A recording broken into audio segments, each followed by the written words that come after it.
The galaxy had been at peace for 3,000 years, at least. That is what the galactic concordance told itself. 12 ancient species ruled the stars. They had built empires that stretched across millions of worlds. Their ships numbered in the billions. Their technologies were so advanced that they had forgotten how they worked. War between them had become a game, a careful dance of politics, and small battles that never truly hurt anyone important. Ambassador Velkith of the Surathi Dominion sat in his observation chamber on Station Prime, the great diplomatic hub at the center of concordant space. He was old by his species' standards, nearly 400 years. His scaled skin had turned from bright green to a dull gray. His 4 eyes had grown weak, but his mind remained sharp, and his position remained secure. He spent most of his days watching the empty space outside his window and remembering better times. The young diplomats handled the real work now. He was merely a symbol, a reminder of traditions that fewer beings seemed to care about. Alert came at the 17th hour of the standard day. Velkith was drinking his evening tea, habit he had picked up from a species long since extinct. When his personal screen began flashing red, he almost ignored it. Alerts were common these days. Pirates near the outer colonies, trade disputes between mining corporations, small matters that solved themselves, but something made him look. Perhaps it was instinct. Perhaps it was fate. The words on the screen made his 4 hearts stop beating. Unknown vessel detected. Sector 7 Gamma. Quarantine Zone Alpha. Velkith dropped his tea. The cup shattered on the floor, but he did not notice. His old hands were shaking as he pulled up the sensor data. Quarantine Zone Alpha. He had not heard that name in nearly 200 years. Most beings in the concordance did not even know it existed. The records had been sealed. The navigation charts had been altered. The entire sector had been erased from public knowledge. But Velkith remembered. He had been a young aide when the decision was made. He had stood in the great council chamber and watched the elder species vote.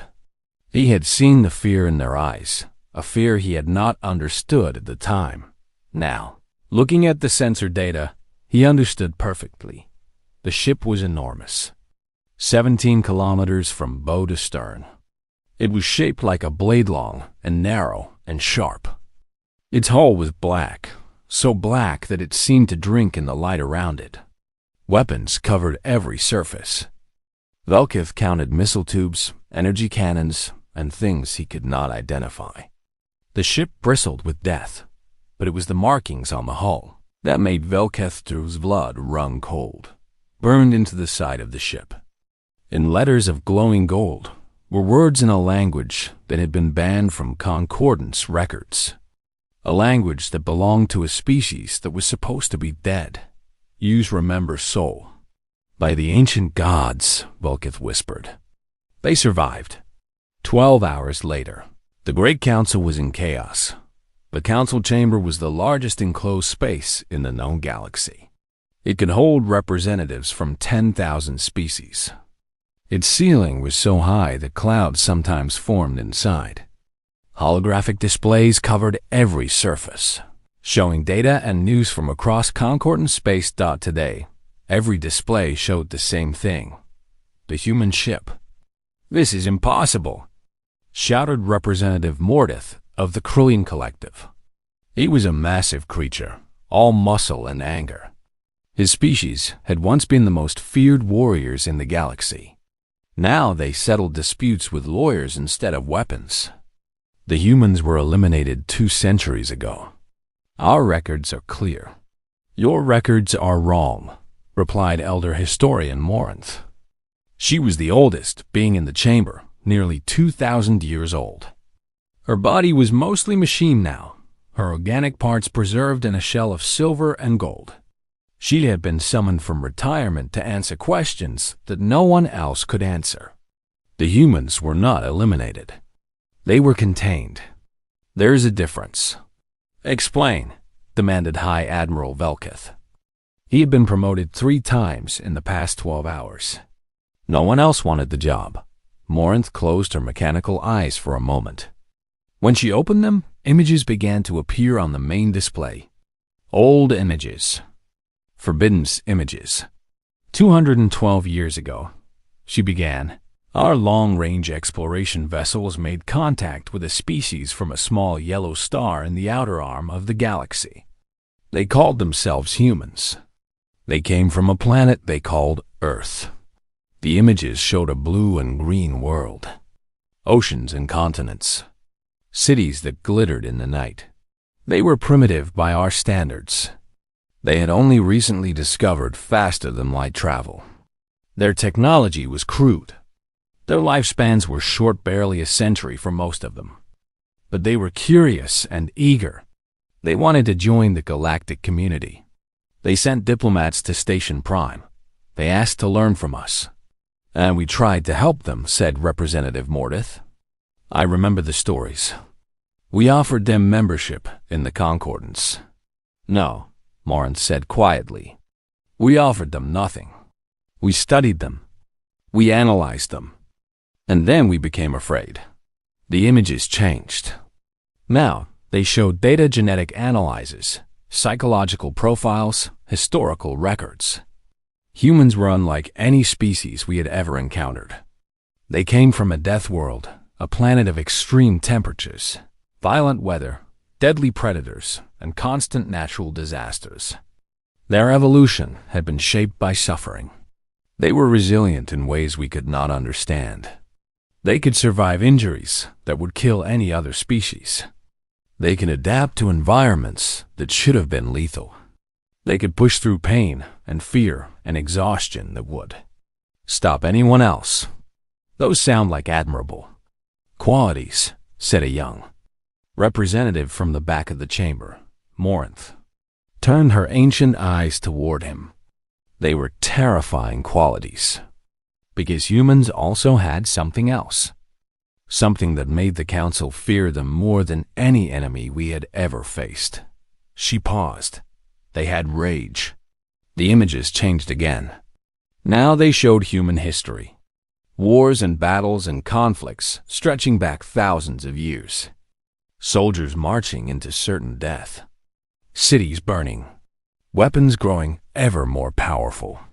Humans did not fight like other species. When we go to war, we calculate. We measure costs and benefits. We stop when the price becomes too high. But humans could hate. They can hold grudges across generations. They could sacrifice everything, their lives, their futures, their entire civilization for revenge. Morinth let the images speak for themselves. The Great Council watched in silence as human history unfolded. They saw atomic bombs falling on cities. They saw soldiers charging into machine gun fire. They saw resistance fighters holding out against impossible odds, dying rather than surrendering. The Council analyzed the data and reached a conclusion, Morinth continued. Humans were too dangerous to exist. If they were allowed to grow, if they were allowed to develop, they would eventually challenge the Concordance. And when they did, they would not stop until one side or the other was completely destroyed. So we decided to act first, Velkith said. His voice was hollow. We decided to destroy them before they could destroy us. Morinth nodded slowly. The integration fleet was deployed. Officially, it was sent to assess human readiness for Concordance membership. In reality, it carried enough firepower to sterilize an entire star system. The images now showed warships. Concordance warships. Hundreds of them, moving toward the blue and green planet called Earth. The humans never suspected. They welcomed our ships as friends. They gathered in their cities to celebrate what they believed was the beginning of a new era. Morinth's mechanical voice cracked slightly. They were still celebrating when we opened fire. The chamber was absolutely silent. 17 human colony worlds were destroyed in the first hour. Earth itself was bombarded from orbit. We targeted their military installations first, then their industrial centers, then their cities. We were thorough. We were efficient. The images showed fire falling from the sky, cities vanishing in nuclear light, oceans boiling, continents burning. A city called Seoul was selected for special treatment. It was one of their largest population centers, home to 40 million humans. We vaporized it completely as a warning to any survivors. We wanted them to understand that resistance was pointless. 40 million, someone whispered. The number hung in the air like poison. When the bombardment was complete, we established an interdiction field around the human home system. No ships could enter or leave. We had destroyed their fleet, their infrastructure, their ability to produce technology. We calculated that the survivors would be extinct within 3 generations. Starvation, radiation sickness, the collapse of their civilization. Morinth turned to face the council directly. We were wrong. Velkith stood at the window of his observation chamber, watching the distant stars. The human ship was still holding position at the edge of concordant space. It had not moved for 6 hours. It had not responded to any communication attempt. It was waiting. Behind him, his aide was reading the latest reports. The young Surathi was struggling to keep his voice steady. Long-range scans indicate the vessel is fully operational. Weapons are powered but not targeting anything specific. We have detected no other vessels in the area, but our sensors may not be reliable. The ship is generating some kind of interference field. Of course it is, Velkith said tiredly. We taught them to fear us. We taught them to hate us. Why would they make it easy for us to see them coming? Ambassador, what do we do? Velkith did not answer immediately. He was thinking about the number. 40 million. He had not been involved in the decision. He had been too young, too unimportant. But he had known. Everyone in the upper levels of the concordance had known. And they had all stayed silent. Now, 200 years later, the consequences of that silence had arrived. The humans have a saying, he finally said. I read it in the old records, the ones that were supposed to be destroyed.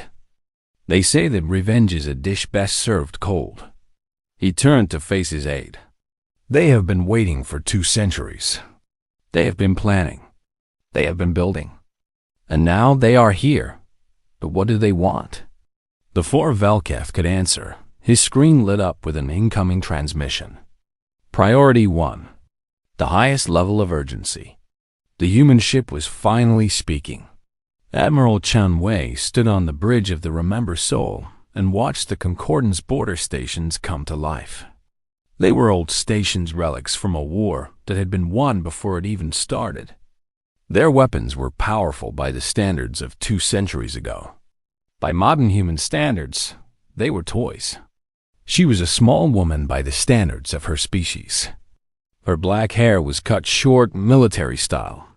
Her face was lined with age. She was nearly 80 years old, though she looked much younger thanks to the genetic modifications that had become standard for Earth's population. Her eyes were dark and steady. Those eyes had seen things that would break most beings. She had been born in the tunnels beneath what had once been Beijing. The surface had still been too radioactive for permanent habitation. Her earliest memories were of darkness and hunger, and the constant fear that the air recyclers would fail. She had lost her first set of teeth to malnutrition. She had watched her younger brother die from a cancer that proper medicine could have cured. But she had survived. They all had. Against every calculation, against every prediction, humanity had survived. Admiral, her tactical officer reported, the Surathi Dominion has deployed a defensive fleet. 4,000 vessels. They are broadcasting demands for our surrender. Chen Wei allowed herself a small smile. How polite of them. What else? Station Prime has transmitted a message. They request a meeting. They want to understand our intentions. I am sure they do. She walked to the center of the bridge and stood before the main view screen. Her crew watched her in silence. They were the best Earth had to offer, the product of 2 centuries of evolution under the harshest conditions imaginable. Every one of them carried the genetic scars of the burning, as the human species had come to call the concordance attack. Radiation resistance, enhanced immune systems, the ability to survive on minimal resources. They had turned their suffering into strength, and now they had come to show the galaxy what that strength meant. "Open a channel," Chun Wei ordered. "All frequencies. I want every receiver in this sector to hear this." Her communications officer nodded. "Channel open, Admiral." Chun Wei straightened her uniform and faced the screen. When she spoke, her voice was calm and clear. "This is Admiral Chun Wei of the United Earthship Remember Seoul. I'm addressing the representatives of the Galactic Concordance." She paused, letting her words travel across the void of space. 212 years ago, your ancestors came to our world with promises of friendship. They told us that we were welcome in the galactic community. They told us that a new era was beginning. Her voice hardened. "And then they burned our planet. They murdered our children. They destroyed 17 of our colony worlds. They vaporized a city of 40 million people and left our species to die in the radioactive ruins of our home." Behind her, her crew remained perfectly still. Every one of them knew this history. It had been taught in every school, remembered in every ceremony, carved into every memorial on Earth. You thought you had destroyed us. You thought we would fade away and be forgotten. You erased us from your records and blocked our star from your maps. You pretended we had never existed. Chun Wei smiled, but there was no warmth in it. "You were wrong." She gestured to her tactical officer. "Show them." The Remember Soul transmitted its specifications, its dimensions, its weapons capacity, its crew complement, but most importantly, it transmitted images of its sister ships, hundreds of them, waiting in hidden bases throughout human space. The human species did not die. We survived. We rebuilt. We learned. And we have spent 2 centuries preparing for this moment. She stepped closer to the screen. "Your records called our home a death world. You were correct. It was a world of fire and ice and storm. It bred survivors. It bred warriors. And when you tried to destroy us, you only made us stronger." Her voice dropped to almost a whisper. "We have not forgotten, Soul. We have not forgiven. The name of every victim is carved into the hull of this ship. 40 million names. 40 million reasons to hate you." She straightened again. "But we have not come for genocide. We have not come to do to you what you did to us. If we wanted that, we would not have announced ourselves. You would never have seen us coming." The Concordance stations were powering down their weapons. The Sirathi fleet was holding position. Across the galaxy, billions of beings were watching and waiting. "We have come for something else. We have come to remind you that we exist. We have come to show you what your fear created. And we have come to deliver a message." Chun Wei's dark eyes seemed to look directly through the screen, directly at every being watching. "Humanity is coming home, and nothing in this galaxy will stop us." The transmission ended. The Remember Soul began to move, and the galaxy held its breath. The message from Admiral Chun Wei spread through the galaxy like fire through dry grass. Within hours, it had been copied and shared billions of times. Species that had never heard of Earth were suddenly demanding answers. Ancient historical databases were being searched. Sealed archives were being opened. The carefully constructed lie that the Galactic Concordance had maintained for 2 centuries was collapsing. On Station Prime, Elder Historian Morin sat alone in her private chamber. Her mechanical body did not need rest, but her organic brain was exhausted. She had spent the last 20 hours answering questions from the council, from journalists, from terrified citizens who wanted to know if the stories were true. The stories were true. All of them. A soft chime announced a visitor. Morinth did not bother to check who it was. She already knew High Admiral Velketh entered slowly. He looked older than he had the day before. The weight of command was crushing him. His scales had turned almost completely gray, and his 4 eyes were red from lack of sleep. "You knew," he said simply. "You knew from the beginning." Morinth did not deny it. "I was young when the decision was made. I was a junior archivist. My job was to record the council proceedings and ensure the records were properly stored." She paused. "And then, later, to ensure certain records were destroyed. Why did you not speak up? Why did you not tell someone? Tell them what? That our ancestors committed genocide? That everything we believed about the Concordance was built on murder?" Morinth shook her ancient head. "I told myself that the humans were gone, that the truth could not help them, that revealing it would only cause pain and chaos. So you stayed silent." "I stayed silent. For 200 years." Her mechanical eyes focused on the view screen, where the human ship was still visible as a tiny dot of darkness against the stars. "And now silence is no longer an option." Velketh sat down heavily in a chair designed for a much smaller species. "The Council is demanding a full investigation. They want to know exactly what happened 2 centuries ago. Every detail, every name, every decision. They want someone to blame." "Yes," Morinth almost laughed. "There is no one left to blame. Everyone who made the decision is dead. Everyone who pulled the triggers is dead. Only the victims remain, and apparently, some of them are not as dead as we thought." Velketh was quiet for a long moment. Then he asked the question that had been burning in his mind since the human transmission ended. "What do they want, Morinth? Really want? They said they have not come for genocide. Do you believe them?" Morinth considered her answer carefully. "I believe they mean what they say. If Admiral Chen Wei wanted to destroy us, she would have done so already. That ship has enough firepower to crack a planet." She announced herself instead. She gave a speech. She wants something else. Revenge? Perhaps. But revenge comes in many forms. Morinth pulled up the human transmission and replayed Admiral Chen Wei's final words. She said humanity is coming home. She said nothing will stop them. I think she means exactly that. The humans do not want to destroy the Concordance. They want to take their place within it. As members?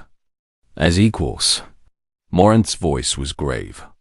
And I suspect they will not accept anything less. The Sirathi defensive fleet held its position for 3 days. 4,000 ships, crewed by nearly 2 million soldiers, faced a single human vessel across 100,000 kilometers of empty space. They were the pride of the Dominion, the finest warships that money and technology could produce. Their weapons had crushed rebellions and conquered worlds. Their crews had trained for generations. None of them wanted to fire the first shot. Captain Jethra stood on the bridge of the flagship, Eternal Victory, and watched the human ship through the main view screen. She was young for a commander, barely 50 years old, and this was supposed to be a routine patrol. Instead, she found herself at the center of the greatest crisis in galactic history. "Report," she ordered, keeping her voice steady. "No change, Captain. The human vessel is maintaining position. Its weapons are still powered but not targeting. No communication attempts since the initial transmission." Jethra nodded slowly. She had watched the human transmission a dozen times.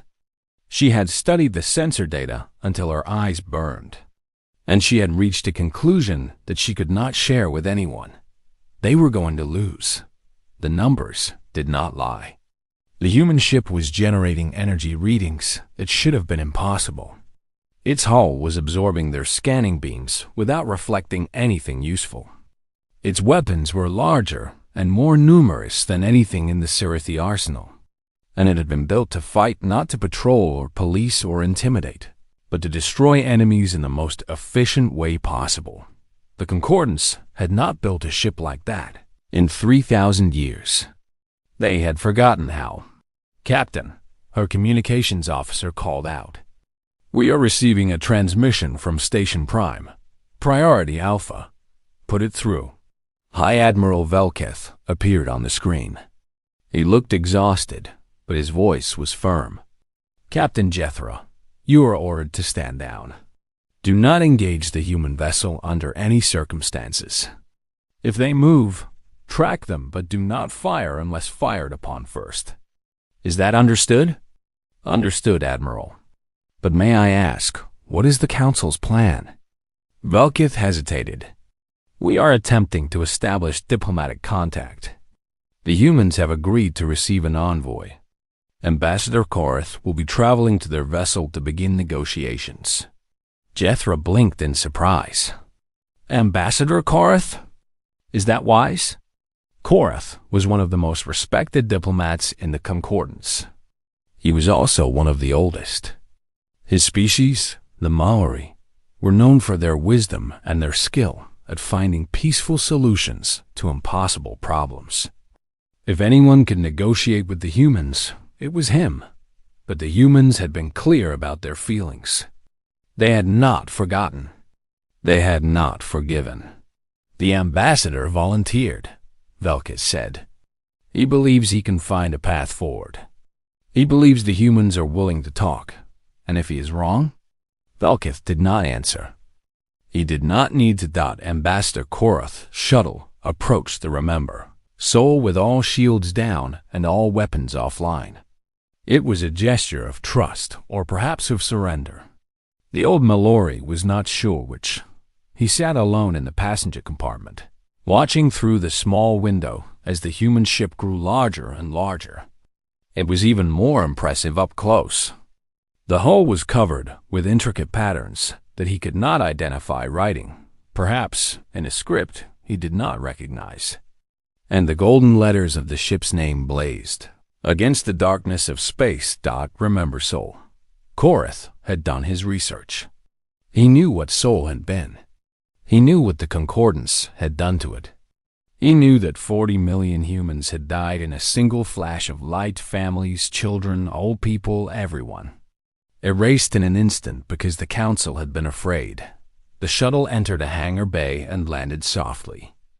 The door opened, and Korath stepped out onto human territory. He was met by a squad of soldiers. They were unlike any beings Korath had ever seen. They moved with a fluid grace that suggested constant training. Their bodies were lean and muscular, wrapped in black combat armor that covered everything except their faces. And their faces, those were the most striking of all. Human faces were surprisingly expressive. Korath could see anger in the tension around their eyes. He could see suspicion in the way they watched him move. But he could also see curiosity, and perhaps even a trace of respect for his willingness to come alone. "Ambassador Korath." The voice came from a woman standing at the back of the squad. She was older than the soldiers, with gray in her short black hair and lines around her dark eyes. She wore the same black armor, but her posture suggested authority. "I am Captain Maria Gonzalez. I will escort you to Admiral Chun Wei." Korath bowed slightly. "Thank you, Captain. I appreciate your willingness to receive me. The Admiral believes in giving enemies a chance to explain themselves." Captain Gonzalez's voice was cold. "You will have 1 hour. Choose your words carefully." She turned and walked toward a door at the far end of the hangar. Korath followed, surrounded by silent soldiers. The interior of the ship was surprisingly plain. Korath had expected decoration, displays of wealth and power. Instead, he found clean metal corridors, practical lighting, and nothing wasted. Every space seemed designed for function rather than appearance. But there were exceptions. They passed through a long corridor lined with photographs. Thousands of them, covering every wall from floor to ceiling. Korath stopped and looked more closely.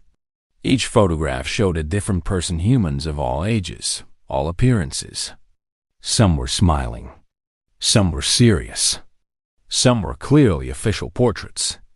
Others were casual images, captured in moments of joy or peace. "Who are they?" he asked. Captain Gonzalez stopped and turned. For a moment, her cold expression softened. "The victims. Every photograph on this wall represents someone who died in soul. We recovered what images we could from the ruins. The ones we could not identify, we represent with a blank frame." Korath looked down the corridor. It stretched for nearly 100 meters. The walls were completely covered. "There are so many," he whispered. 40 million is a large number," Gonzalez replied. "But it is important to remember that it was not just a number. It was 40 million individual lives, 40 million stories, 40 million futures that were stolen." She resumed walking. Korath followed in silence. Admiral Shen Wei received Korath in a simple conference room. There was no throne, no display of power. Just a metal table, a few chairs, and a window that looked out into the infinite blackness of space. She was smaller than Korath had expected. The humans in general were smaller than he had expected. But there was something in her eyes that made size irrelevant. She looked at him with the calm patience of a predator that knew it had all the time in the world. "Ambassador Korath," she said, gesturing to a chair. "Please, sit. Would you like something to drink? We have a beverage called tea that I find quite calming." Korath sat carefully. "Thank you, Admiral. Tea would be appreciated." Chen Wei nodded to an aide, who left and returned moments later with 2 cups of steaming liquid. Korath took his carefully. The cup was designed for human hands and felt awkward in its grip, and sipped. The tea was bitter, but not unpleasant. "I watched your transmission," Chen Wei said, sitting across from him. "I saw the look on the council's faces. They were afraid." "They were," Korath admitted. "They still are. Good. They should be." Chen Wei sipped their own tea. "For 2 centuries, they believed they had eliminated us. They believed they could commit genocide and face no consequences. They were wrong. Admiral, I will not insult you by pretending that what the Concordance did was justified. It was murder on a scale that I cannot truly comprehend. The beings who made that decision were wrong. They were afraid, and they allowed their fear to turn them into monsters." Chen Wei said nothing. She simply watched him with those dark, patient eyes. "But those beings are dead now," Korath continued. "Everyone who planned the attack, everyone who carried it out, they are all gone. The current generation of the Concordance has lived their entire lives not knowing what their ancestors did. They are innocent of the crime, are they?" Chen Wei set down her cup. "They benefited from the crime. They lived in peace and prosperity while my species struggled to survive in the ruins of our world. They built their comfortable lives on our bones. That is true. But does that make them guilty? Does a child bear responsibility for the sins of its parents?" Chen Wei was quiet for a long moment. Then she said, "My grandmother was 12 years old when the bombs fell. She lived in a city called Shanghai. It was not destroyed like Seoul, but it was badly damaged. She watched her parents die from radiation sickness over the course of 3 weeks. She watched her younger brother starve because there was not enough food. She survived by eating rats and drinking water, filtered through charcoal and prayer." Korath did not know how to respond. She lived to be 93 years old. She saw the first new human ships launched. She saw the beginning of our reconstruction. And every single day of her life, she told her children and grandchildren the same thing. Never forget. Never forgive. Never let them escape justice for what they did. Chun Wei leaned forward. I am here because of my grandmother. Every human who serves on this ship, every human who builds our weapons and trains our soldiers, is here because of their grandparents and great-grandparents. We carry their suffering with us. We are the living memory of what you did. She stood and walked to the window. The stars looked cold and distant. But my grandmother also told me something else. She told me that revenge was a fire that burned whoever held it. She told me that if we became like our enemies, if we answered genocide with genocide, then they would have truly won. They would have destroyed not just our bodies but our souls. She turned back to face Korath. I do not want to be a monster, Ambassador. I do not want to prove that the Council was right to fear us. But I also cannot let the past be forgotten. I cannot let the Concordance pretend that nothing happened. Korath set down his tea. What do you want, Admiral? Tell me, and I will take your words back to the Council. Chun Wei returned to her seat. I want 3 things. First, I want the archives opened. Every record, every document, every piece of evidence about what happened to us, I want it made public. The entire galaxy should know what the Concordance did. That can be arranged. Second, I want recognition. Humanity will not be a junior member of the Concordance, begging for scraps at the table. We will be equal partners, with all the rights and responsibilities that entails. Korath nodded slowly. That will be more difficult. The Council will resist. But I believe it can be achieved. And third, Chun Wei's voice hardened. I want the beings responsible for Seoul to be remembered. Not as heroes who protected the galaxy from a dangerous species, but as what they really were. Murderers. War criminals. I want their statues torn down, their names struck from honor rolls, their legacies destroyed. You want us to condemn our own ancestors. I want you to acknowledge the truth. I want every child in the Concordance to grow up knowing what their species did to mine.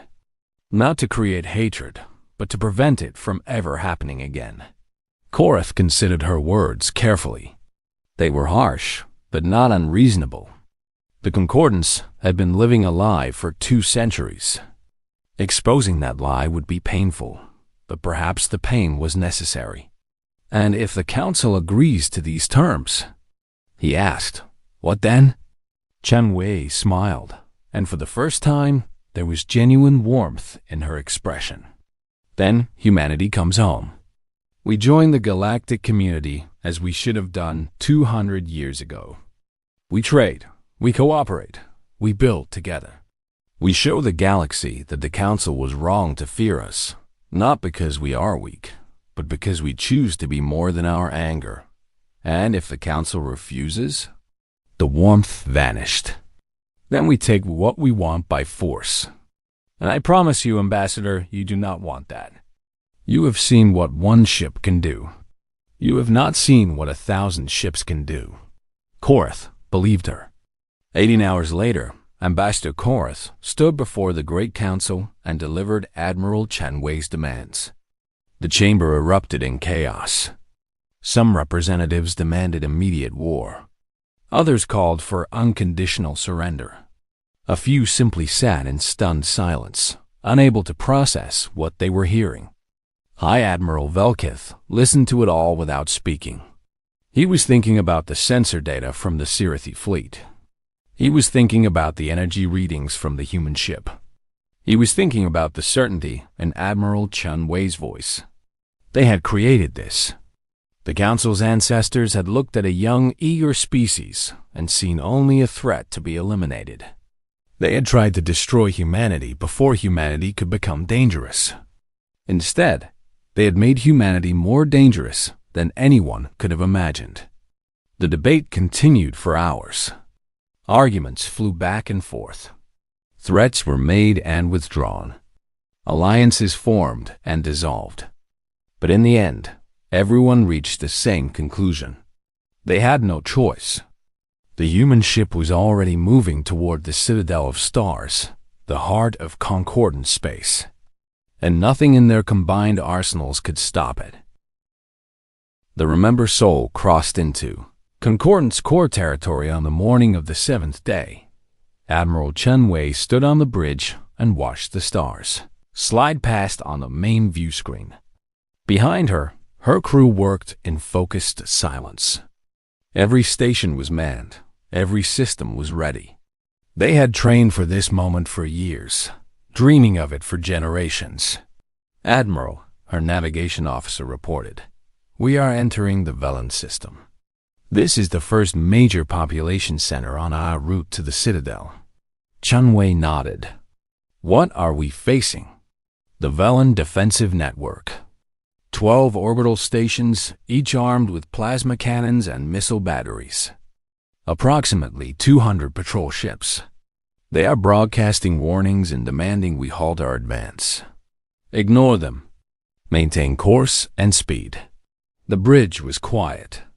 Everyone knew what was about to happen. Orbital Station Gamma 7 was the largest defense platform in the Velen system. It had been built 3 centuries ago, during the last major conflict between Concordance members. Since then, it had seen no real combat. Its crew spent their days running drills and maintaining equipment that had never been tested in actual battle. Station Commander Yelris was reviewing supply requests when the alert started. "Commander," his sensor officer shouted, "the human ship is accelerating. It will enter weapons range in 4 minutes." Yelris felt his stomach clench. He had watched the transmission from Admiral Chen Wei. He had seen the look in her eyes. And unlike many of his fellow officers, he believed every word she had said. "All stations, battle ready," he ordered, his voice steady despite his fear. "Charge plasma cannons. Prepare missile batteries. And get me a direct line to Central Command." The connection took almost a minute to establish. When it did, Yelris found himself looking at a tired bureaucrat in a distant office. "Commander Yelris, we are aware of the situation. You are ordered to engage the human vessel and delay its advance until reinforcements arrive." "Delay it?" Yelris struggled to control his voice. "With what?" "Sir, you have seen the sensor data. That ship is larger than this entire station. Its weapons are... You have your orders, Commander. The Concordance is counting on you." The connection ended. Yelris stared at the blank screen for a moment. Then he turned to his crew. They were all looking at him, waiting for guidance. Most of them were young, barely past their training years. They had joined the Defense Force, expecting easy duty and regular pay. They had not expected this. "Listen to me carefully," Yelris said quietly. "In a few minutes, that ship will enter our weapons range. When it does, we will fire. We will do our duty. But I want you all to know that I do not expect us to survive this engagement." No one spoke. The humans have come for justice. They have come for recognition of what was done to them. And personally, I believe they deserve it. But that is not for us to decide. Our job is to defend our system, and that is what we will do. He straightened and faced the view screen. The human ship was visible now, a dark blade against the stars, growing larger by the second. "All stations, prepare to fire on my command." Admiral Chen Wei watched the defensive stations power up their weapons. She felt no anger toward them. They were soldiers doing their job, following orders from leaders who had given them no real choice. But she could not let them stop her. "Tactical," she said calmly. "Target the lead station's weapon systems only. Fire when ready." The Remember Soul's primary cannon charged with a sound like thunder. Energy built in the forward array, so much energy that the ship's hull actually vibrated with it. And then it released. A beam of pure white light crossed the void of space. It struck orbital station Gamma 7 precisely where Chen Wei had ordered on the weapons platforms that ringed its exterior. Metal vaporized. Systems overloaded. In 3 seconds, the station's entire offensive capability was gone, but the station itself remained intact. Its life support still functioned. Its crew still lived. Station neutralized, a tactical officer reported. Moving to next target. One by one, the Remember Soul disabled the Velen defensive network. Each shot was precisely aimed, removing weapons without destroying the stations themselves. It was a display of control that should have been impossible, and it was exactly the message Shen Wei wanted to send. We could kill you. We choose not to. The patrol ships scattered. Some fled into deep space. Others surrendered, powering down their weapons and broadcasting pleas for mercy. A few tried to fight, launching missiles and firing energy weapons at the massive human vessel. Their attacks splashed against it. Remember Soul's shields like rain against a window. The ship did not even slow down. When it was over, the entire Velen defensive network was crippled, but not a single enemy combatant was dead. Chun Wei opened a transmission to the disabled stations. This is Admiral Chun Wei. Your weapons have been destroyed, but your lives have been spared. This is not mercy. This is a demonstration. The humans could have killed every one of you in the first second of this engagement. We chose not to. She paused. Remember this. Tell your children. Tell your grandchildren. When the humans came for justice, they were more merciful than your ancestors ever were to us. The Remember Soul continued on its path. The news from Velen spread faster than the human ship traveled. Across the galaxy, military commanders analyzed the battle data and came to terrifying conclusions. The human weapons were more powerful than anything in the Concordance arsenal. Their shields were impenetrable to conventional attacks.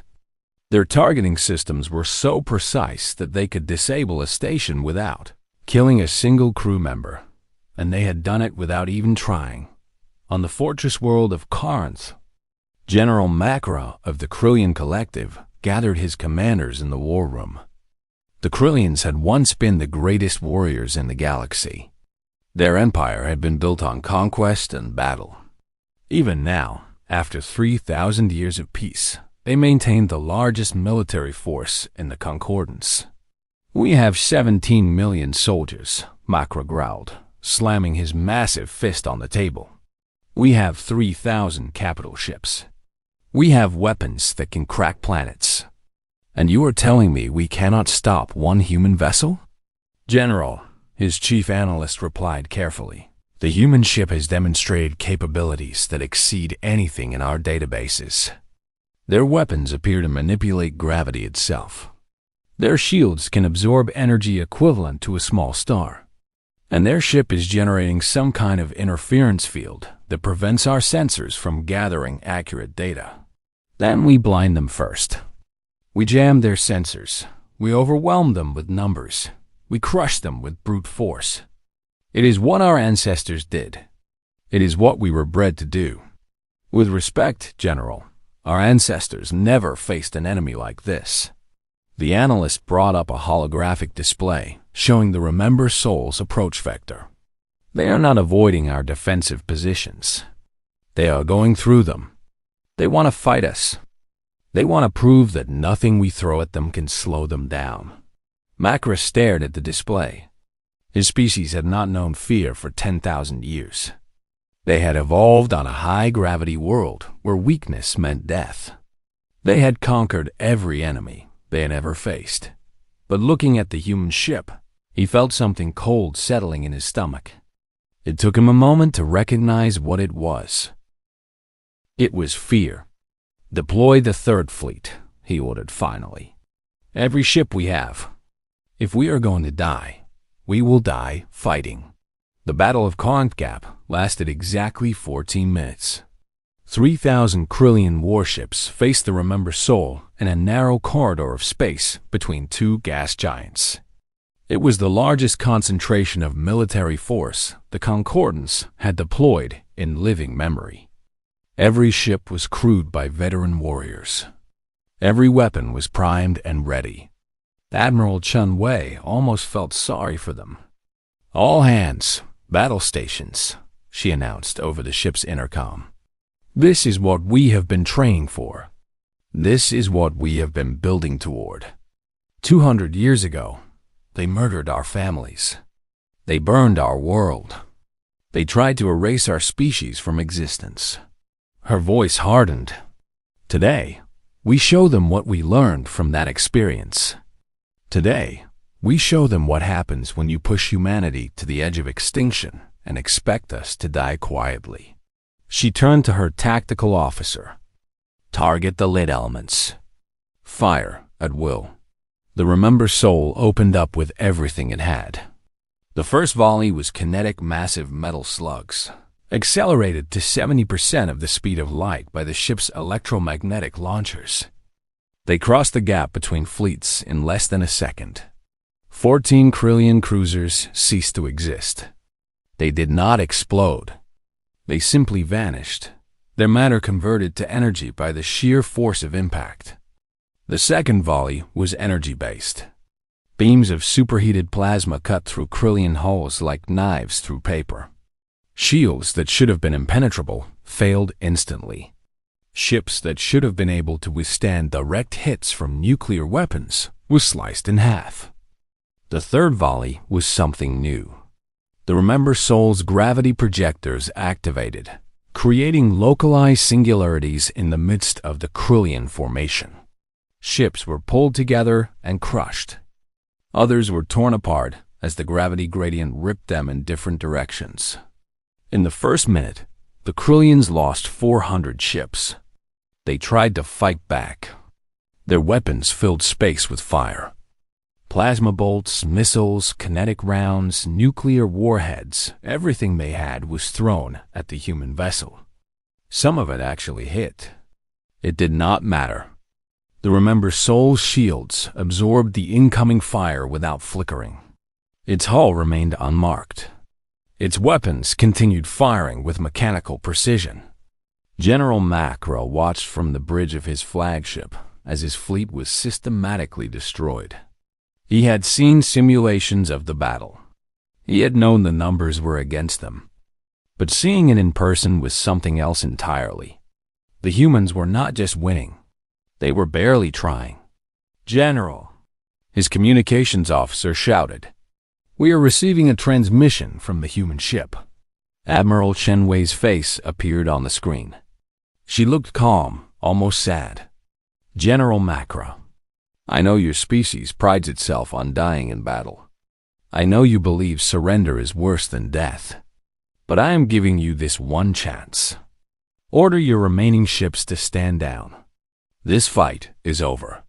Macro straightened. "And if I refuse? Then I will continue killing your soldiers until none are left. And then I will continue to the Citadel, and you will have died for nothing. We do not fear death. I know." Chun Wei's voice was almost gentle. "But consider this. You are not the ones who wronged us. Your ancestors did not vote for our destruction. You were not even born when Soul burned. I would rather not kill you if there is any other option." Macro was silent for a long moment. Around him, his bridge crew waited in tense silence. On the view screen, the battle continued, more ships dying with every second. Finally, the old general bowed his head. "All ships, this is General Macro. Cease fire. Power down weapons. This battle is over." The guns fell silent. Admiral Chun Wei nodded. "Thank you, General. Your courage in admitting defeat takes more strength than dying in a hopeless fight. History will remember that." The transmission ended. The Remember Soul passed through the remains of the Krillian fleet and continued on its way. The news of the Battle of Corinth Gap shattered something in the concordance. For 3,000 years, the member species had believed themselves invincible. They had built the greatest civilization in galactic history. Their combined military power was beyond calculation. No enemy could stand against them. And now, A single ship from a species they had tried to exterminate had torn through their defenses like they were made of paper. On 100 worlds, panic began to spread. Citizens demanded explanations. Military leaders resigned in disgrace. Politicians who had supported resistance were replaced by those who called for immediate surrender. The Great Council convened an emergency session for the third time in a week. "We must negotiate," insisted Representative Korath, who had returned from his meeting with Admiral Chun Wei, shaken but hopeful. "The Admiral has made her terms clear. If we accept them, the killing stops." "Accept them?" shouted Representative Mordith of the Krillian Collective. "After what they did to our fleet. 3,000 ships, 40,000 warriors.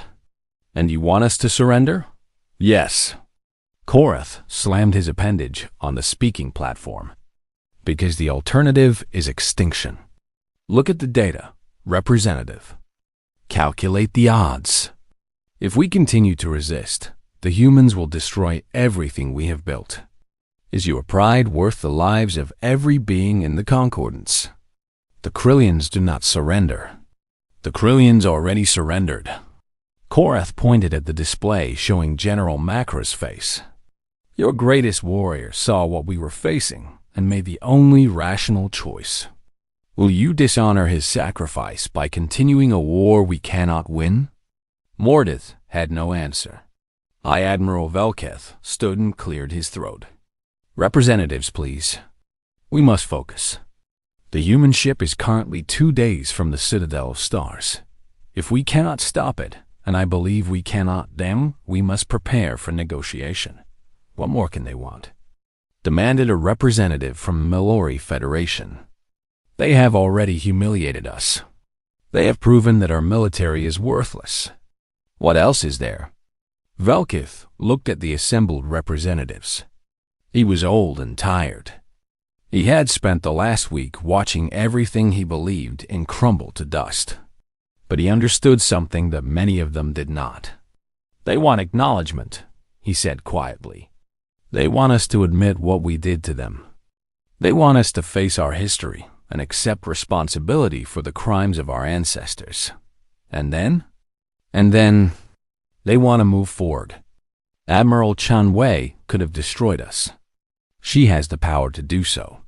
Instead, she has given us chance after chance to surrender peacefully. She has spared lives when she could have taken them. She's not a monster seeking revenge. She's a leader seeking justice." He paused. "The question is whether we are brave enough to give it to her." Admiral Chun Wei stood in her private quarters and looked at the object on her desk. It was a small metal box, simple and unadorned.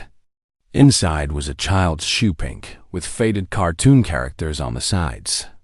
Scorch marks blackened the edges. The laces had rotted away long ago. It had belonged to her grandmother's sister, a girl named Li Mei, who had been 6 years old when the bombs fell on Seoul. Her body had never been found. Only the shoe had survived, recovered from the ruins by rescue workers months later. Chun Wei's grandmother had carried it across continents, through refugee camps and underground bunkers, through the long years of reconstruction. She had kept it until the day she died, and then she had passed it to Chun Wei's mother and finally to Chun Wei herself. 40 million people had died in Seoul. Each one of them had a story. Each one of them had a family who mourned them. And for 200 years, the galaxy had pretended that those deaths meant nothing. Chun Wei closed the box and placed it back in her desk drawer. Tomorrow, she would reach the Citadel of Stars.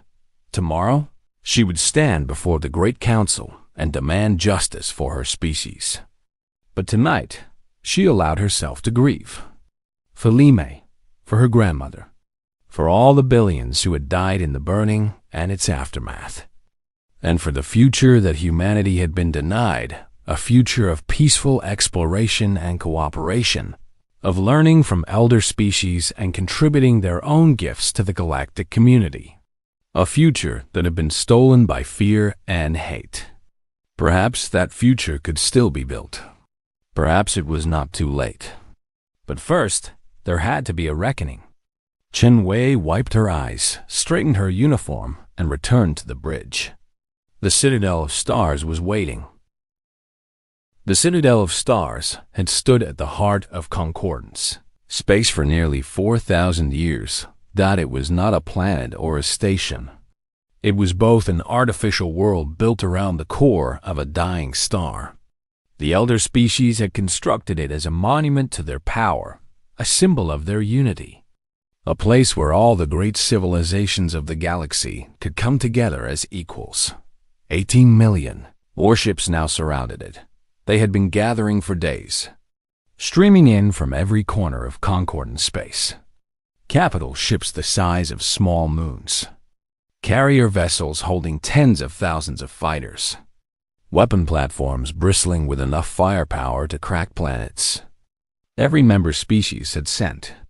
Everything they had dot, it was the greatest concentration of military power in galactic history, and everyone knew it would not be enough. High Admiral Velkith stood in the command center of the Citadel, watching the tactical displays with tired eyes.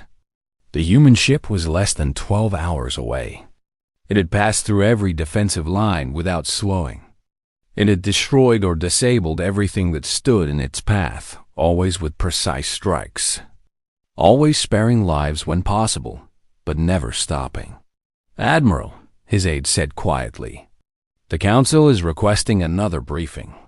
Velkith almost laughed. "Another briefing? What more can I tell them?" "The human ship is coming. We cannot stop it. In approximately 12 hours, Admiral Chen Wei will arrive at the Citadel and deliver her final ultimatum. That is the situation. It has not changed since my last briefing, or the briefing before that. They are afraid, Admiral. So am I." Commander Scylla of the Mallory Defense Force was young, barely 30 standard years old. She had graduated at the top of her class at the academy. She had served with distinction on 3 different vessels. She had been promoted twice in the last year alone, and now she was standing on the bridge of the battle cruiser Eternal Light, watching the tactical display and trying not to panic. "Scylla," her first officer said gently, "your hands are shaking." She looked down. He was right. She clenched her fists, willing them to be still. "I am fine, Teller. Just tired. We are all tired." Teller moved to stand beside her. He was older than she was, a veteran of countless patrols and exercises. But he had never seen real combat. None of them had. "But we have a job to do. Whatever happens, we must be ready." "Ready for what?" Scylla could not keep the bitterness from her voice. "You saw the reports from Corinth Gap.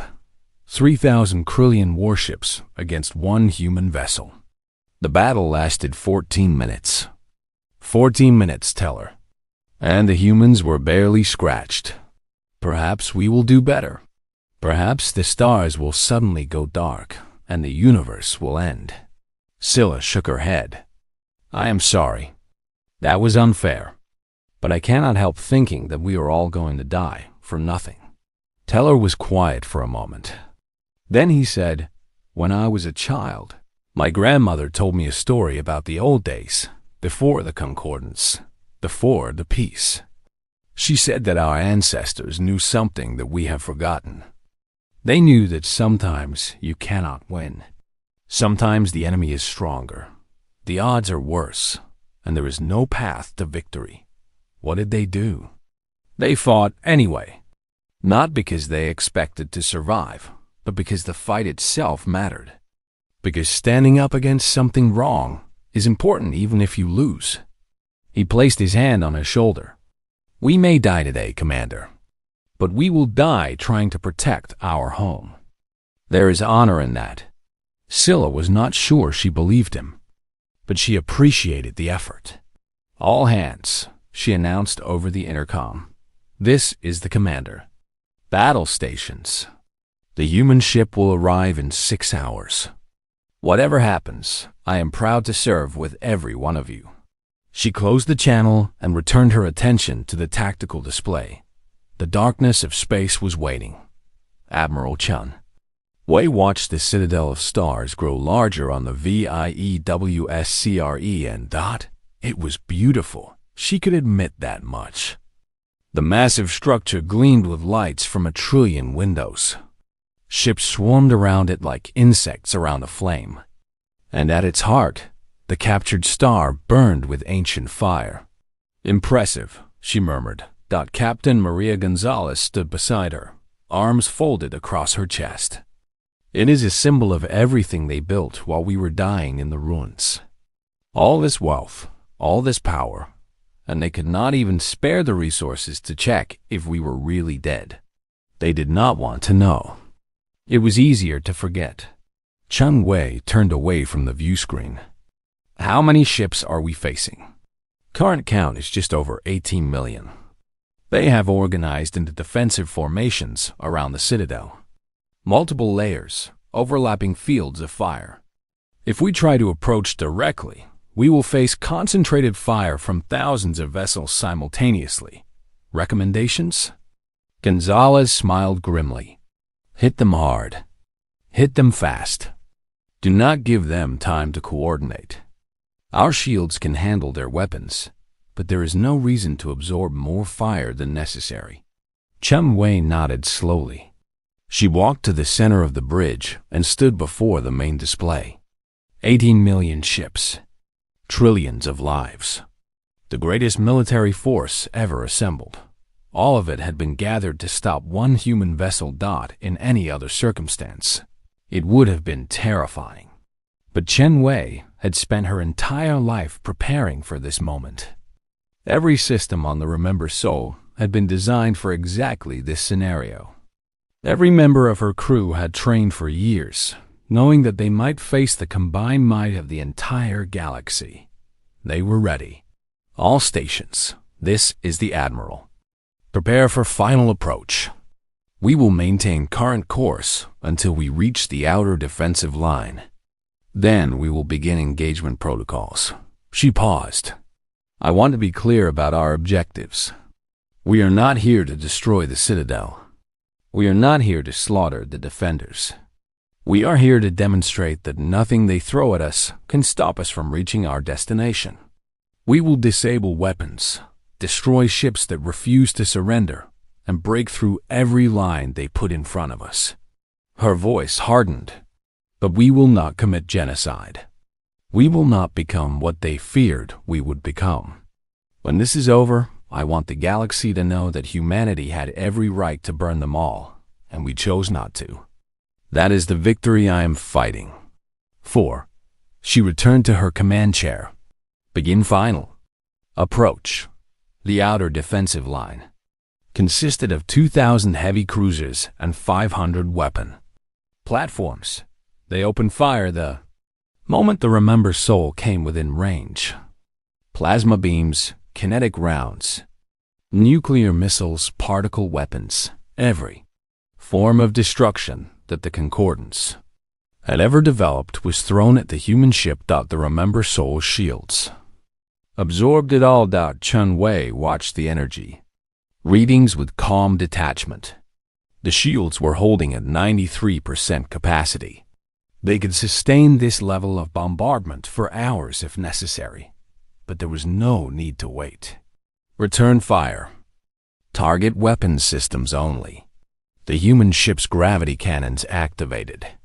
12 shots precisely aimed, each one creating a localized distortion in space-time that crumpled weapon platforms like paper cups. The plasma beams cut through cruiser hulls, slicing away weapons turrets without destroying the ships themselves. In 60 seconds, the outer defensive line was neutralized. The Remember Soul continued forward. The second defensive line was larger 5,000 ships, arranged in a sphere around the citadel's outer approaches. They had watched what happened to the first line. They knew their weapons were useless. They attacked anyway. Commander Scylla of the Eternal Light led the assault. Her ship was at the front of the formation, engines at maximum power, weapons firing continuously. She knew it was hopeless. She knew she was probably going to die. But Teller had been right. The fight mattered, even if they lost. All weapons, fire at will. She shouted over the chaos of the bridge. Target their shield projectors. If we can overload them, maybe. A beam of white light crossed her field of vision. The ship beside hers, the glorious Purpose, crewed by 3,000 of her friends and colleagues, vanished in a flash of superheated metal. No! Scylla gripped her command chair as her ship rocked from a near miss. Helm, evasive maneuvers. Keep moving. Do not let them target us. But the Remember Soul was not targeting her. It was targeting everything around her. Ship after ship was sliced apart, disabled, sent spinning away into the darkness. The human weapons did not miss. They did not hesitate. They were as precise as surgery and as unstoppable as death. Commander, Teller shouted from his station. Our shields are failing. We cannot take much more of this. Keep fighting. We have to. The impact threw her from her chair. Alarms screamed throughout the bridge. Smoke filled the air. Damage report. Main weapons are offline. Engines at 30%. Hull breaches on decks 7 through 12. Teller was bleeding from a cut on his forehead. Commander, we have to withdraw. Scylla pulled herself to her feet. Through the smoke, she could see the view screen still functioning. The Remember Soul was passing through the remains of the second defensive line. It had not even slowed down. All ships, fall back to the third line. Regroup and prepare for. A transmission cut her off. Admiral Chen Wei's face appeared on the screen. Concordance vessels, this is Admiral Chen Wei. Your weapons cannot harm us. Your numbers cannot stop us. Every second you continue fighting, more of your people die for nothing. Scylla stared at the human woman's face. She expected to see cruelty there, or triumph, or bloodlust. Instead, she saw exhaustion, sadness, and something that might have been respect. You are brave, Chen Wei continued. I understand why you fight. But this battle is over. Stand down, and we will pass without further bloodshed. Continue fighting, and we will destroy every ship between us and the Citadel. The transmission ended. Scylla looked at Teller. He looked back at her. Neither of them spoke. Then, slowly, Commander Scylla reached for the communications panel. All ships, this is Commander Scylla of the Eternal Light. Cease fire. Power down weapons. Let them through. One by one, the ships of the second defensive line fell silent. The Remember Soul passed through them without firing another shot. The third, fourth, and fifth defensive lines surrendered without a fight. Ships that had sworn to die in defense of the Citadel powered down their weapons and watched as the human vessel passed by. Admirals who had spent their entire careers preparing for this moment stood on their bridges in stunned silence. The greatest military force in galactic history had been broken without ever truly fighting. In the command center of the Citadel, High Admiral Velkith watched it happen. They are not even trying anymore, he said quietly. His aide nodded. The psychological impact of the first engagements was too great. Our forces have lost the will to fight. Can you blame them? Velkith gestured at the tactical display. 80 million ships, and we have not even scratched their paint. What would be the point of continuing? Some would say that dying in defense of home is always worthwhile. Some would be fools. Velkith turned away from the display. I want a channel open to the human ship. It is time to end this. Admiral Chen Wei received a communication request with something close to relief. She had been prepared to fight through all 18 million ships if necessary. The Remember Soul could have done it. Her crew would have followed her orders without hesitation. But every battle, every life taken, weighed on her soul. She was not a monster. She had never wanted to be a monster. Put them through, she ordered. High Admiral Velkith's face appeared on the screen. He was an old Saritha, gray-scaled and four-eyed, with the look of someone who had seen too much in too long a life. "Admiral Chen Wei," he said formally. "I am High Admiral Velkith of the Galactic Concordance. I am authorized to discuss terms." "I appreciate that, Admiral. My terms have not changed since I first transmitted them." "I am aware." Velkith hesitated. "Admiral, before we proceed, I want to say something.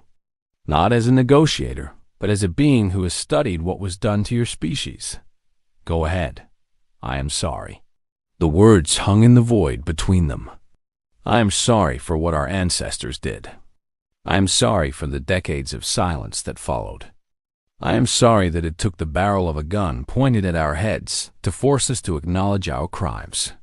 Velkith bowed his head. "You were right to come here. You were right to demand justice. And I truly hope, that we can find a way forward that does not require more death." Chen Wei studied the old alien's face. She had spent years imagining this moment, dreaming of it, preparing her response. She had expected arrogance, defiance, attempts at manipulation. She had not expected genuine remorse. "Admiral Velkith," she said slowly, "I appreciate your words. The words alone are not enough. Too many of my people died for me to accept an apology and go home. I understand. We are prepared to meet your demands. All of them. Then here is what will happen.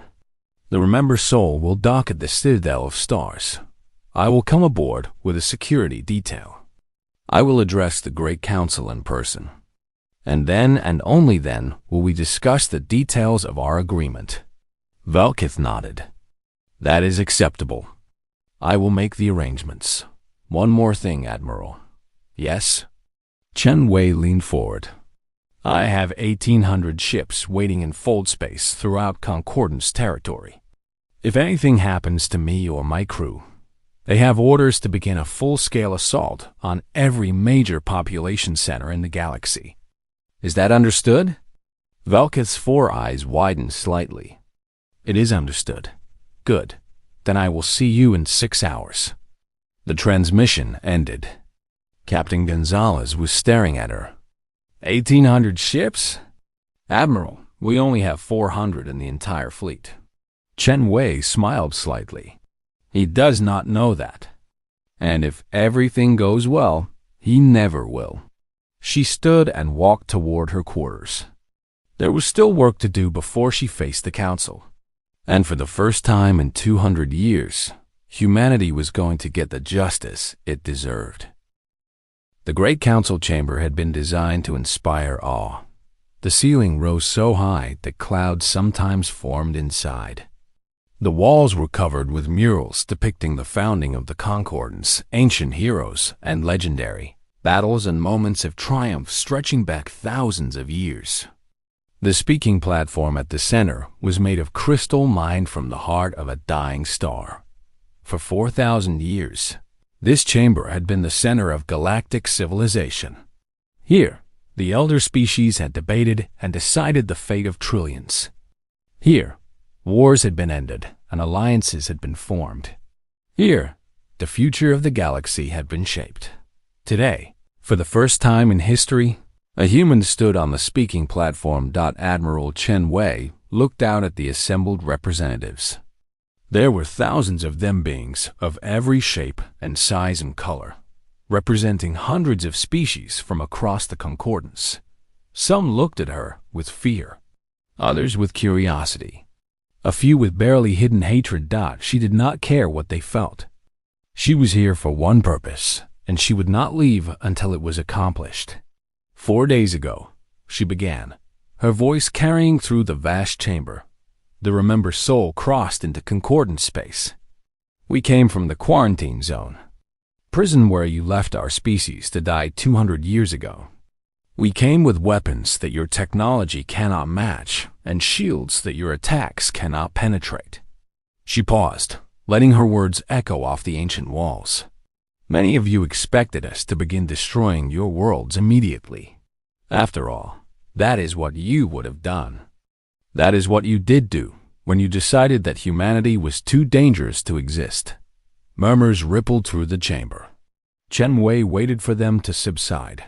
Instead, we came here. We fought our way through your defenses, yes. We destroyed ships and disabled stations. But at every step, we gave your people the chance to surrender. We spared every life we could spare. We showed mercy when we had every right to show none. She stepped forward, moving to the very edge of the platform. Do you understand what that means? Do you understand what it cost us to be merciful?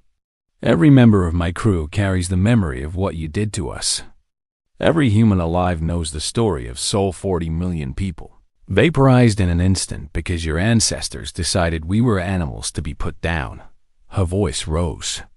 We have been dreaming of this day since before I was born. For 200 years, my people have worked and sacrificed and struggled to reach this moment. We built ships when we should have been building schools. We trained soldiers when we should have been raising families. We poured everything we had into one goal, coming here and making you pay for what you did. Chen Wei stopped. For a moment, the chamber was absolutely silent. But then we arrived, and we looked at you, and we saw something we did not expect. She gestured at the assembled representatives. We saw fear. We saw confusion. We saw beings who had no idea what their ancestors had done, beings who had grown up believing that the Concordance was a force for peace and justice in the galaxy. We saw children who knew nothing of Sol, nothing of the integration fleet, nothing of the genocide that built their comfortable lives. She lowered her voice, and we had a choice. We could punish the children for the sins of their parents. We could do to you what you did to us, burn your worlds, murder your families, leave you to die in the ruins of everything you had built. It would have been fair. It would have been justice in a certain brutal way. Chen Wei shook her head slowly. But we are not you. We are not the monsters you feared we would become. We are something else, something that your ancestors never imagined when they tried to destroy us. She straightened, standing tall on the ancient platform. We are survivors. We are builders. We are people who face the end of everything and refuse to give up. And we have learned something that you forgot long ago. True strength is not the ability to destroy. True strength is the ability to choose not to. High Admiral. Velkith watched from his seat in the observation gallery as the human admiral spoke. He has spent the last 4 days preparing for this moment. He had reviewed every document, studied every precedent, consulted every expert. He had expected threats and demands, anger and accusations. He had not expected wisdom. Beside him, Elder. Historian Morans was weeping or doing what passed for weeping in her mechanical body. Fluid leaked from her optical sensors. Her ancient frame shook with something that might have been sobs. She is not what I expected, Morant whispered. No, Velkith agreed. She is not. I thought they would be like us. I thought they would want revenge above all else. I thought 2 centuries of suffering would have turned them into exactly the monsters we feared. Morinth turned to look at him. Instead, they are better than we ever were. Perhaps that is what frightened our ancestors, Velkith said quietly. Perhaps they saw that potential in humanity and knew that it would eventually put them to shame. Then they were fools. They could have helped humanity develop. They could have guided them, learned from them, grown with them. Instead, Morinth's voice broke. Instead, they burned Sol. On the platform below, Admiral Chen Wei was continuing her speech. But Velkith was no longer listening. He was thinking about what came next, the negotiations, the treaties, the long work of rebuilding trust between 2 civilizations. It would take generations. It might never be complete. But looking at the human woman standing in the heart of Concordance power, refusing to give in to hatred, he felt something he had not felt in a very long time. He felt hope. I have demands, Admiral Chen Wei said. 3 of them, They are not negotiable. The chamber fell silent again. Representatives leaned forward in their seats, waiting. First, the archives. Every record of what was done to humanity must be made public. Every document, every communication, every piece of evidence. The entire galaxy will know what the Concordance did, not as rumor, not as legend, but as documented historical fact. Murmurs of discomfort rippled through the chamber, but no one objected. Second, recognition. Humanity will take its place in the galactic community as an equal. Not as a junior species begging for scraps. Not as a threat to be contained. We will have a seat on this council. We will have trading rights, diplomatic relations, and all the privileges that come with full membership in the Concordance. This caused more discussion. Chen Wei waited patiently for it to die down. Third, memory.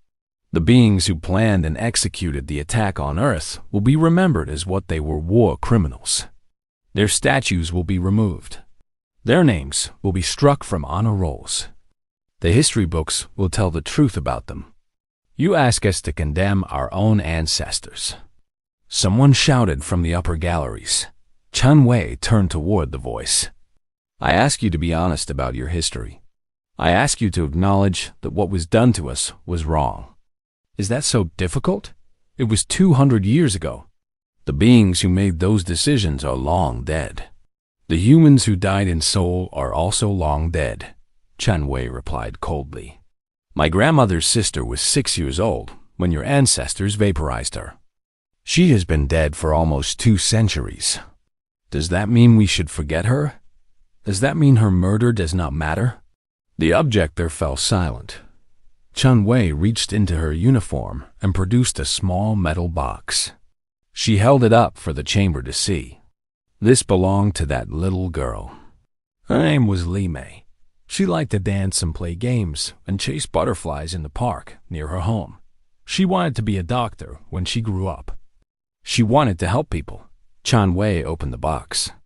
Inside was a small shoe pink with faded cartoon characters on the sides. Scorch marks blackened the edges. This is all that remains of her. This shoe and the memories that my grandmother passed down through our family. For 200 years, we have kept her alive in our hearts. We have refused to let her be forgotten. She closed the box carefully. That is what I am asking you to do. Not to torture yourselves with guilt. Not to pay for crimes you did not commit. Just to remember. Remember Li Mei and the 40 million others who died in Seoul. Remember the billions who died in the years that followed, struggling to survive on a poisoned world. Remember what fear and hatred can lead to when they are left unchecked. Chen Wei returned the box to her uniform. Because if you remember, if you truly remember, then perhaps it will never happen again. Perhaps the next time you encounter a young species on the edge of space, you will welcome them instead of destroying them.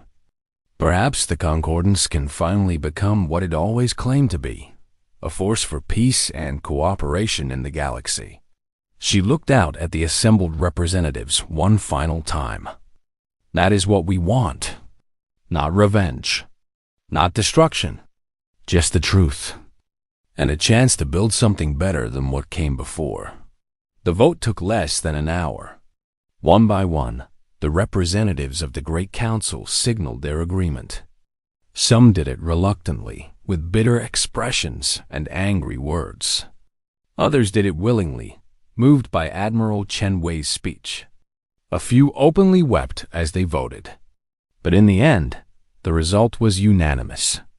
All 3 of humanity's demands would be met. High Admiral Velkith was the one who announced the decision.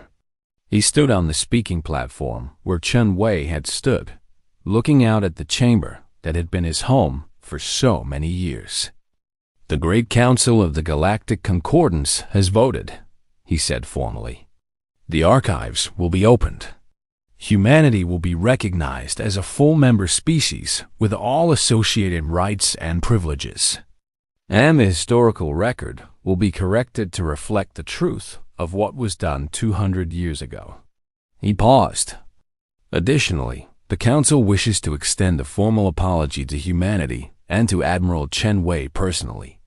We recognize that no apology can undo the suffering of the past, but we hope that it can serve as the foundation for a better future. Velkith turned to face Chen Wei, who was watching from the observation gallery. Admiral, on behalf of the Galactic Concordance, I am sorry. We are all sorry. What was done to your species was unforgivable, and we will carry the shame of it for generations to come. But we pray that you will allow us the opportunity to earn your trust, to show you that the Concordance can be better than its worst impulses. Chen Wei stood. The chamber fell silent, waiting for her response. "I, Admiral Velkith," she said. "I accept your apology. Not on behalf of the dead. Their voices are silent forever, and I cannot speak for them. But on behalf of the living, on behalf of my crew, my people, and all the generations of humans who will come after us." She descended from the gallery and walked toward the speaking platform. The representatives watched in silence as she crossed the vast chamber, her footsteps echoing off the ancient walls. When she reached the platform, she stood beside Velkith and faced the assembly. Today begins a new chapter in galactic history. Humanity has returned from the dead, and we are here to stay. We will build ships and colonies and explore the stars as we should have done 2 centuries ago. We will trade and cooperate and contribute to the Concordance as equals. A voice softened. But we will never forget where we came from. We will never forget the fires that forged us. And we will never let anyone, not the Concordance, not any other power, threaten our existence again. She looked at Velkith. He nodded slowly. The Remember Soul will remain docked at the Citadel for the next 30 days, Chen Wei continued. During that time, I invite any representative who wishes to come aboard. See our ship. Meet our crew. Learn who we are, not who your ancestors feared we would become. She smiled, the first genuine smile she had allowed herself since arriving in Concordance space. And then, when the 30 days are over, the Remember Soul will return to Earth. We will tell our people that the war is over, that justice has been done, that the galaxy has finally acknowledged what was taken from us. Chen Wei straightened. Humanity has come home, and this time, we are here to stay. The celebrations on Earth lasted for weeks. In the cities that had been rebuilt from the ashes, crowds filled the streets and cheered until their voices gave out. In the underground shelters where the survivors had hidden for so long, old people wept and embraced, and finally allowed themselves to believe that the nightmare was truly over. Admiral Chen Wei returned to a hero's welcome. She was offered positions of Power President, Supreme Commander, any title she wanted. She refused them all. "My job is done," she told the reporters who surrounded her. "I was built for war. The future will require builders, not warriors. Let the next generation lead." She retired to a small house on the coast of what had once been Japan. It had a view of the ocean that had been dead and poisoned when she was born, now slowly returning to life thanks to decades of restoration work. Sometimes she sat on her porch and watched the waves.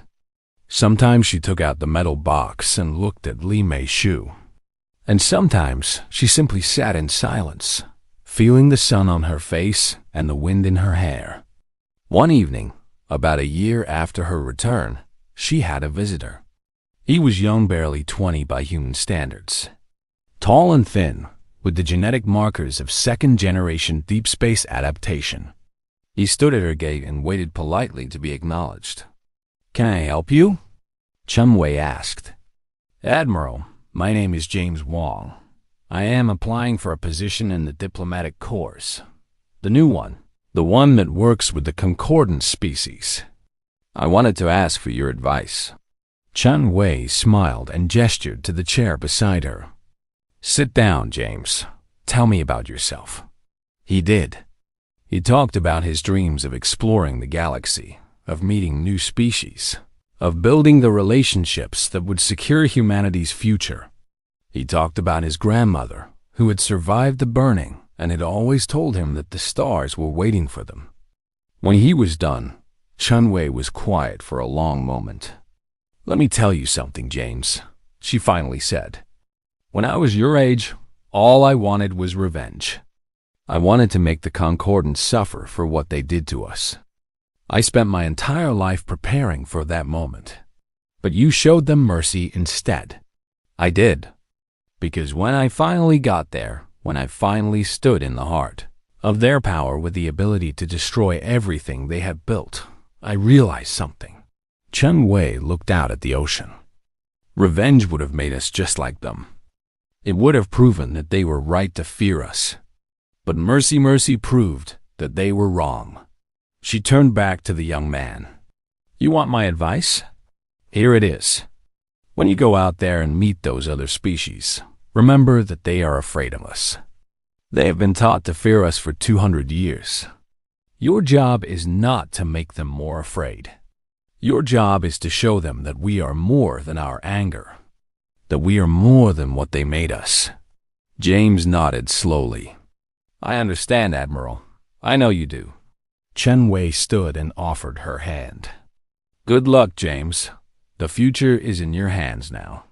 She watched him walk away down the path toward the road. He moved with the confidence of youth, the certainty that everything would work out in the end. Perhaps it would. Perhaps all the suffering and sacrifice had been worth it. Perhaps humanity would truly find its place among the stars. Chun-Wei sat back down and looked at the sunset.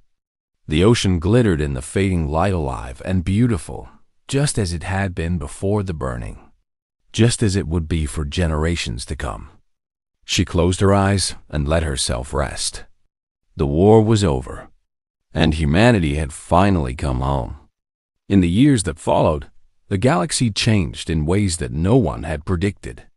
Human ships became a common sight in concordant space. Human traders established markets on 100 worlds. Human diplomats worked patiently to build trust and understanding between species that had once tried to destroy each other. And on the anniversary of Sol's destruction, beings from across the galaxy gathered to remember the 40 million who had died. Not as statistics, not as numbers, but as people, as individuals with names and faces and stories. The memorial was simply a wall of names carved in stone, stretching for kilometers across the rebuilt city.